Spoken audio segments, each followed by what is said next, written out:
Money has an odor. It's unlike any odor in the world. It's more fragrant to the miser than the most marvelous perfume in the world. He can tell it. You put a money bag to his face, and it's like putting roses to mine. He loves it. He can smell money. He can feel it. Money has a distinct feel about it. Put a $20 bill in your hand and ask you to feel it, and then put another piece of paper in your hand, and you can tell the difference. There's a difference. It is an odor to it. Now listen to it carefully. I'm now going to quote from the very first chapter of the book of James. Be doers of the word, and not hearers only.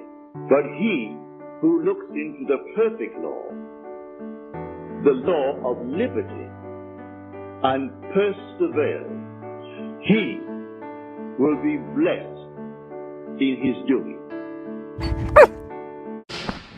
Good. So to preface all of this, everybody's gone to the rapture. What I mean by that is everybody has gotten to play. Everybody got a little training session. Now, to balance that out for you guys, play was about, I would say, 60% of the time so far. And it's, I don't know, 1 o'clock in the afternoon. I would say 30% of it was spent training, and 10% of it has been giving them an activity to do, like something to chew on, okay? So this dog right here that was just vocal is the reason that I'm filming this. And I'm gonna try my best to keep my composure. I've already shot this video a couple of times. It's just hard, but I'm gonna do it, okay? Pardon me. So, I bred this dog. His name used to be Bentley, okay? And you know, his family surrendered him. Now, I sold this litter of puppies for about $1,200. For that $1,200, all of the dogs, every one of them came with unlimited one-on-one classes with me. All of them did. Higgins. All of them did, okay? Now, out of all of those programs, really not one family took advantage of that opportunity. So you gotta put it in perspective. I'm not judging anybody. I'm just telling you that time, you know, life gets in the way. You know, I can't tell you how many people, and I stopped offering this service because I just felt guilty, even though maybe I messed up. Because basically it's free money, all right? But bottom line is this, good down, baby. You know, people would pay for 8 classes in advance, and then after 2 classes with me, the dogs would make like a 75% improvement. And I guess people are happy with mediocrity. And then they wouldn't come out to other classes, and I'd get referrals from them because they were happy. Because time gets in the way, life gets in the way. Oh man, I got this and this, I just haven't had time, and he's doing better though. Thank you so much. Myself, I'm guilty of it. I have gym memberships that I pay for monthly that I haven't gone to. I tell you the truth, yeah, and then I felt guilty about canceling them during COVID. So anyways, wow. Bottom line is this, yeah, a lot of people make these mistakes, and I'm not judging. I'm just saying life gets in the way. So all of the puppies for $1,200, they came with unlimited one-on-one classes that I would typically charge $60 per hour for, okay? With this family, lovely family, they paid $1,600 so that he may enroll in my 5-week board and train program. Good inside love. So when he was of age, so ideally he would have, like the other dogs, would have come out to classes before his boarding period, but they live about 50 minutes away. I guess that seems like a far drive for a lot of people, not to me. In fact, I have people that come from all over the country to train with me, yeah? So to me, it's nothing. It's all relative, okay? In reference to what, yeah? Like when they asked Einstein, is the speed of light fast? He said in reference to what? Here on Earth, yes. In space, not so much. Good. Good quiet, babies. Good quiet. So, really quickly, I have to thank Nino and Gypsy's dad. Sent these treats, his mom too. They said that I can share them with everybody. So I'm gonna do that. I'm gonna reward everybody for being quiet. What a blessing, huh? Good quiet, babies. Hey, you too. You deserve it too. Shit. Good. Good quiet. Good quiet, Winston. Okay, so as I was saying, you know, this family paid $1,600, good quiet. And he came for 5 weeks. Well, He was one of the most unruly dogs. I tell you, I don't think this dog did not understand shit. He didn't understand the good word theory, none of that stuff. And I post videos all the time. He hadn't come out to any classes. He was the most ill-behaved, ignorant, pardon the expression, motherfucker that I've worked with. Good quiet, baby. Oh, he almost caught it.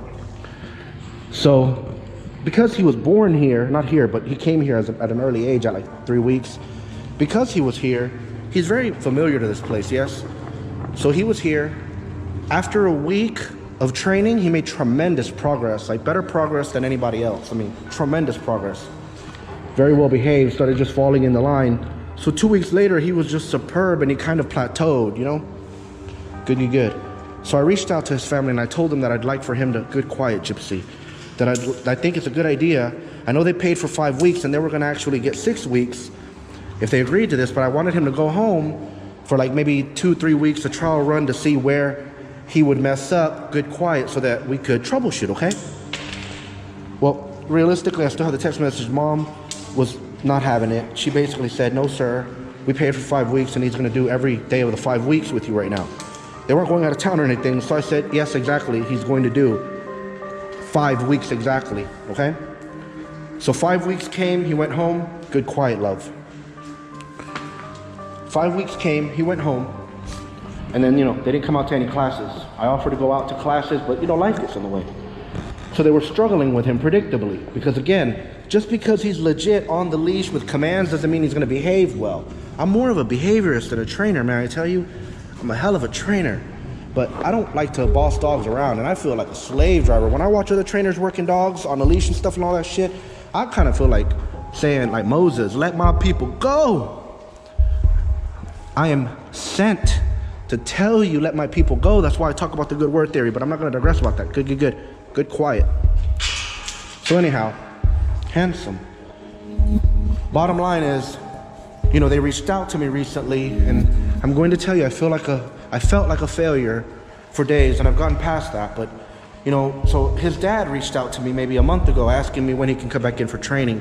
I was excited. I said, watch how I'm gonna handle this.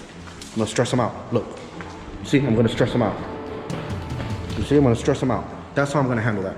He fucked up. Look, I'm gonna stress him out. I'm gonna make him aware of me. That's how he knows he fucked up. Look, you see? That's how I handle that.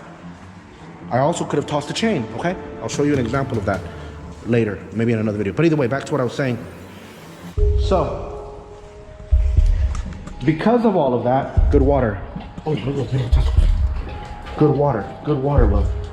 Okay, so because of that, you know, I was excited. I was like, hell yeah, he needs more classes, man. That's a game-ass dog. He needs some more classes. I'm excited. You know, when can we come? And he said, thank you so much. I'll get back to you ASAP. A few minutes later, he said, well, my wife was actually thinking about him coming back for more board and train. And she had asked about upgrading him to more board and train before. I gave them a great price on it, like it might have only been $200, but they just didn't want to do it, and I understand, whatever. Come out for classes. In fact, I incentivize it for them and everybody. If you have a dog and you train with me, if you bring the dog out for 3 classes, I'll credit you 2 days of boarding. I offered his family 3 days of boarding to come out to classes that other trainers would charge you for. You don't believe me? Call around and see. Again, I don't charge for the additional classes with any boarding program. They're unlimited. In fact, I incentivize them. No, sir. No, sir. That's not good. No, sir. Remember that. No, sir. You see how, that's probably why they got rid of him. Because look, you see how he's fussing at me too? So I'm not judging anybody, okay? But bottom line, they just ultimately did not want him at this point, I don't think. They were already resolved and had decided that they weren't going to keep him. So, you know, they reached out to me and she said that if I was willing to take him, and my heart was broken. Because listen, there's a saying in Santeria, don't let your character spoil your destiny, and I'm so guilty of this. You know, I can't tell you how many times my life was ruined. So, you know, when my very first training company that I opened, I was young, I was like 20 years old. I was doing amazing. I had a lot of good customers, so I trained a lot of dogs for people, and inevitably, I would say 30% of the dogs that I would train, the families would reach out to me and tell me that the dog was wonderful, did a great job training it, but they realize they just don't have enough time for him and he needs exercise. They know I love him, would I take him? I would always say yes, and take the dogs in. So, you know, I had at one point 12 dogs that were previously from homes and were training dogs. Now had become my homies, my homeless dogs, okay? Well, at that time, my wife at that time said to me that I was loyal to the dogs and not to the marriage, because I was there all the time. I was feeding them, caring for them. I had employees that I was paying. I never drew a paycheck. We struggled, but I was paycheck to paycheck, and I was happy, because to me, at the end of the day, I just wanted to feel fulfilled by having the dogs around me. It's fulfilling, the fulfilling life, yeah? So either way, you know, ultimately, the financial strain, my wife at that time ended up getting a job because of the financial strain, which I think she ended up resenting, and I agree with her. Because again, I was being altruistic, meaning that I was giving so much of myself that it was hurting my life, myself, my health, everything. So again, good quiet babies. Good quiet babies. Good quiet. So again, you know, I've this year alone, there's been 6 dogs that I trained that I love dearly. Scrappy, amongst others, that I trained. It was Scrappy. I had him like 12 weeks. Petting your dog under the chin and never on top of the head is going to promote confidence, going to teach your dog to hold his head up high regardless of the circumstances. Thank you so much for watching. We really appreciate your time. A long ass time. You know, this lady is a wonderful lady. She's a nurse. Yeah, so when she enrolled him, he was reactive and aggressive to dogs and people. He tried to bite me several times. So we got him to the point where he was good, calm with the dogs and everything. And he did it with 12 weeks with us, and she paid $1,200. Yes, I kept him 12 weeks. Then when I told her that he was ready to go home, COVID hit. And she says she's a nurse, and right now she's dealing with COVID. And, you know, she just was looking for somebody to dog sit the dog. And so I told her, no, don't worry about it. I'm going to keep him. I'm not going to charge you anything. So I kept him maybe another 2 months, trained with him every day. Lovely lady, lovely lady. Yeah, what a beautiful person. Then, you know, so he goes home. He does, you know, I go to class with them at their house. He does pretty good. I haven't asked him for any more money. In fact, she offered to give me money that I declined. Well, you know, about 2 weeks later, again, you know, she's having to move, I guess, or something came up. She can no longer keep the dog, and she asked me if she knows that I love him, if, you know, if I want him. And I'm ashamed to tell you I didn't reply. I want him, good down. But again, you know, I'm burdened financially, yes? You know, I lost a lot in Harvey. Because of Harvey, I had to sell a property that was my dream property. I got kicked out of Eden, may I tell you? Harvey. And then we had COVID, and we had to close by state law. Yeah, just by mandate rather, we had to close. So, and then I had my medical emergency where I needed emergency surgery, or I would have died. Yeah, my near-death experience. So, you know, and during that time, I decided that I wasn't going to just work all the time. So I go to the shelters, and I would go even just to sit next to them, even if it was a dog, especially the dogs that are aggressive, good down, that nobody wants to sit next to. I'd go, pardon me, I'd go sit next to them, may I tell you, even if they were trying to bite me and stuff. So they knew there was at least one crazy motherfucker that would come out and sit with me, call me, sit with me. And eventually they'd all come around. Good inside, love. Good inside, my love. Handsome. I gotta rename you. His name was Bentley, but I'm gonna rename him. I haven't come up with a name yet. Oh, shit. What a bitch. All right, so, but he deserves it. So anyways, I went through this. You know, so I'm going, and then it's hard because I go at night and I like almost weep because I hurt for the dogs that I see there. So, you know, I invest rather. You know, you don't want to spend your money. You want to invest your money, no matter what. Even if it goes to somebody that's never going to give it back to you. You got to think of everything as an investment. Especially money, yeah? My time is invested, my money is invested, because that implies that I expect a return on it. Well, that's where the problem has been. I'm not getting the return that I've expected. You know, I had like 1 million some odd views on YouTube, and it was wonderful. It was a lot of work. I never got to spend time at the shelters. It was a lot of work, and I got a lot of praise. So many of you reached out to me, and I met a lot of awesome people. Thank you. Like Mona Thinkworth, Paula Fernandez, Gwen, Buck, so many of you. Sandra, all of you. But, you know, I closed my Instagram account because I had like 15,000 followers, and I was getting messages from people. Like, I had a family send me a picture of their daughter like crying in like basically the chest of a Corso, and their house will burn down. And it was hard for me because then I can't process. Because I turned into a pillar of salt because I keep looking in that direction, and I want to help. And I started looking and praying and figuring out how the fuck I could, you know, make the money to pay for the dog to come and stay with me so this family can rehome in whatever amount of time indefinitely that I needed to keep him, and I train him. If he needed it, yeah. But fuck, I don't have that power. I don't have that money. I don't fucking have it. I tried to do it through YouTube, through advertising and stuff, but man, I tell you, not one fucking advertiser has come around, because maybe it's because I'm an NSFW. Maybe, you know, people tell me, well, stop cussing, and people mark, you know, companies will want to work with you. Well, fuck that. I gotta be me. Shit. What? Fuck. I'm an adult. We're all adults here. May I tell you? If you're a child and you're listening to this, and I hope you're a precocious one, go tell your mom and dad to watch it with you. May I tell you? Again, thank you for watching, regardless. But guess what? I don't have the time to invest and be able to live a fulfilling life, because ultimately, all of that effort, like 2.5, 3 months of tremendous effort to grow my subscriber base and to keep people engaged in my videos, it was a blessing still, but it was a $700 blessing. And reality of it is that there are other ways, there are other things that I could do with my time that are going to give me a higher return on my investment, but nothing that I am able to put my hands on. I failed in so many avenues.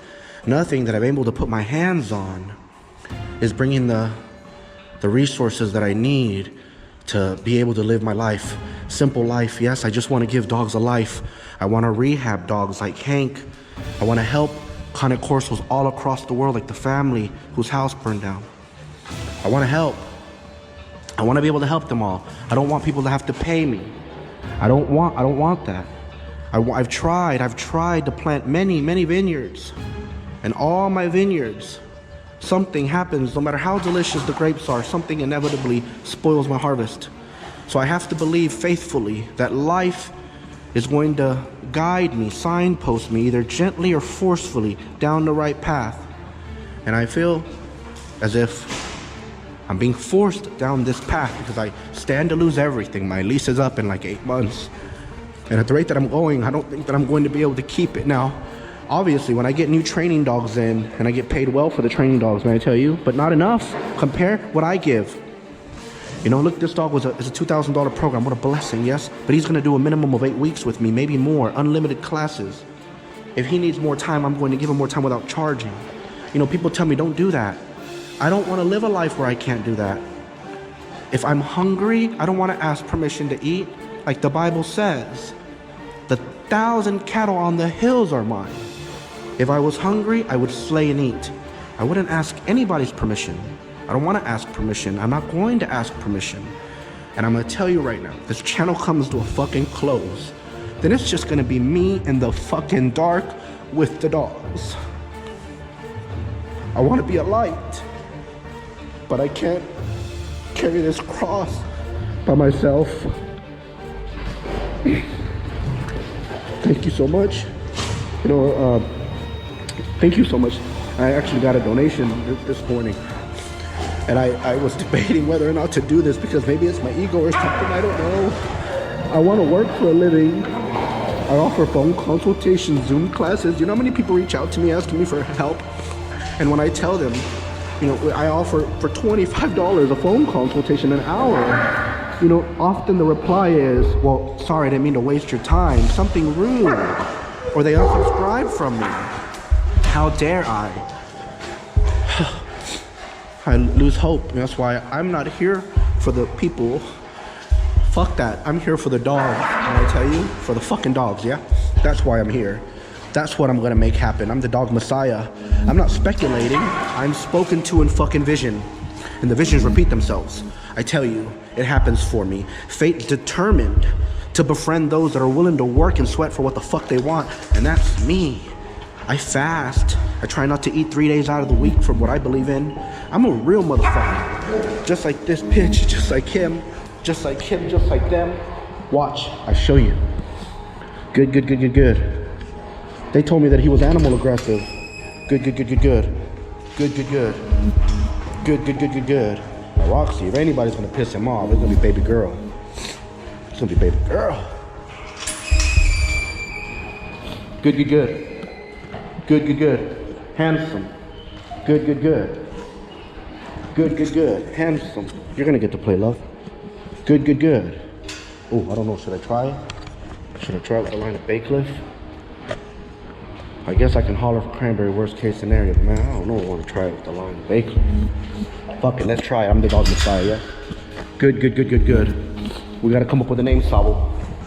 Good, good, good. Ooh, show us people to watch. I'm gonna come grab this chain. So look. Good, good, good. Good, good, good. I'm sorry I got so fucking emotional. Shit, I'm embarrassed. But believe it or not, this is the least emotion I've been able to, the most best composure. Good, good, good. Good foos. Good foos. Most composure I've been able to have. You see? Good. See, unfortunately, this little one's in heat and her family can't pick her up.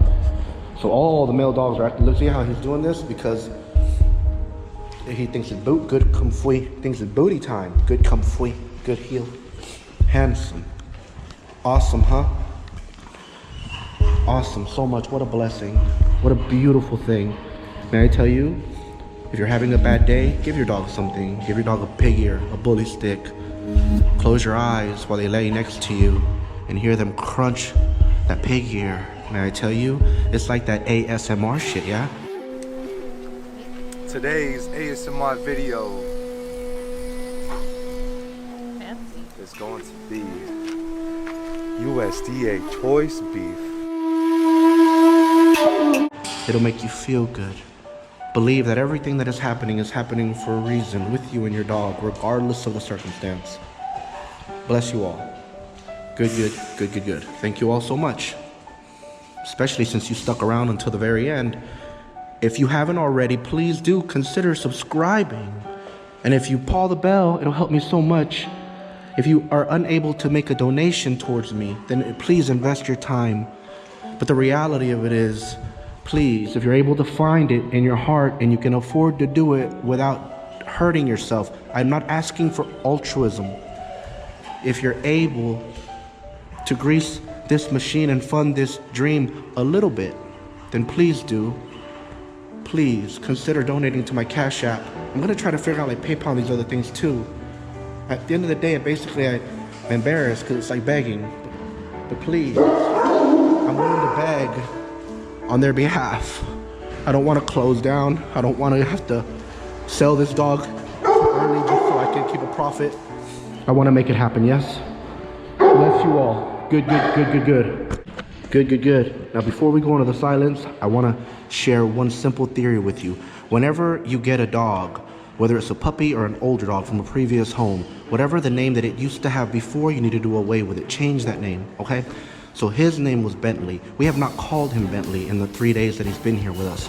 And I just, with the help of Sabo, came up with a name for him. Yes, I'm gonna look it up to see what it means, but I know it's gonna be good, good, good, and very good. But we are going to, from now on, his name is going to be Akbar. Yes, good sit. So his name is going to be Akbar, because think about it. If I keep calling him his previous name, Bentley, every time he hears it, he doesn't associate that as his name. He associates that as his experience, okay? So whenever he hears that name, Bentley is the dog that got surrendered. Bentley is the dog that was living with this family. So he is not that dog anymore. He is born anew. He has been, for lack of a better term, crucified. Now he has been born again, and his name is Akbar. May I tell you, bless you all. Good, good, good, good, good. You turn your back upon the doubters. That is your senses and what reason dictates. That's the hell or the devil or Satan in the world. That's the doubter. So you turn your back upon it. And then you walk as though things were as you want them to be. And living in that assumption, it slowly hardens into fact. even though at the moment of the assumption it was denied by reason. An assumption, though false, if persisted in, will harden into fact. You learn to assume and learn to persist in the assumption, and it will come to pass. Now let us go into the silence.